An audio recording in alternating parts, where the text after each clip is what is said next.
Президент ақырында бұрлық жасап жүр, өйткені бәрі сөйтеді ғой. Билік біздің проблемамызды шешпейді.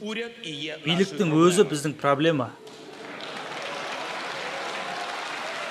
Президент салық төлемей жүр. Президент мас болып жол ережесін бұзды.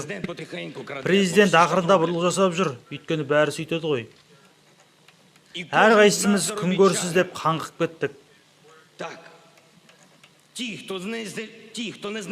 Азық үйден табылмаған соң түзге барып, азып тозып жүруге мәжбүр болдық. Біз бірге болуымыз керек, сонда ғана күшті боламыз. Еуропа чемпионатындағы Исландияны еске алайық. Тіс дәрігер, режиссер, ұшқыш, студент, көше тазалаушы ел намысын қорғаған жоқ па? Оларға да ешкім сенбеген. Бірақ олар дегеніне жете алды ғой. Біздің жолымыз осы. Біз футболда исландиялық. Жер қорғауға келгенде израильдік. Технологияда Жапон. Ал бір-біріне қысып жасамай бақытты өмір сүруге келгенде швейцариялық болуымыз керек.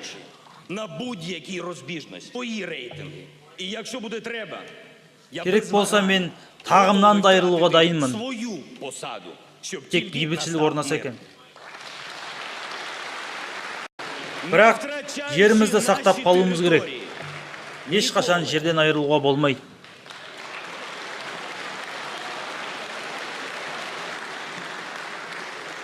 Одан кейінгі жұмыс айырылып қалған жерлерді қайтару болады. Бұлай деп айтудың өзі онша дұрыс емес. Өйткені біз өзімізге тиесілі нәрсе туралы сөз қозғап отырмыз ғой. Кешіріңіз. Украинша түсінбей ме? Рахмет. Әлі күнге дейін адамдарды бөліп келе жатқаныңыз үшін рахмет, Ляшко мырза. Одан басқа мынадай да мәселелер бар. Адам шошырлық тарифтер, қорлыққа ұқсас айлық пен зейнетақы мөлшері, қымбат баға, жабылып қалған немесе мүлде болмаған жұмыс орындары, медицина. Бұл туралы өмірі баласын алып қарапайым ауруханада жатып көрмеген адамдар айтатыны қызық. Ертегіден алынған жолдар. Бұл жолдар тек біреудің қиялында ғана жөнделетін шығар. Билік біздің проблемамызды шешпейді. Биліктің өзі біздің проблема.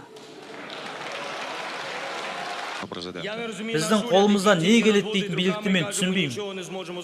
Ондайға мен сенбеймін.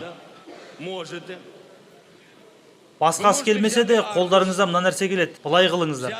Қолдарыңызға қағаз бен қалам алыңыздар да орындарыңызды босатып беріңіздер. Орындарыңызға келетін адамдар келе жатқан сайлауды емес, келешек ұрпақты ойлайтын болады. Халық тәжірибелі, жүйелі, күнбүйген. 28 жылдың ішінде елді жақсы мүмкіндіктің, параның, аткаттың, пішеннің еліне айналдырып жіберген саясаткерлерден шаршады. Менің сайлануым соған дәлел. Біз басқаша мүмкіндіктер бар елге айналамыз. Заң алдында бәрі де тең болады. Ойындардың ережесі ашық және бәріне ортақ болады. Ол үшін елге қызмет қылатын адамдар билікке келу керек.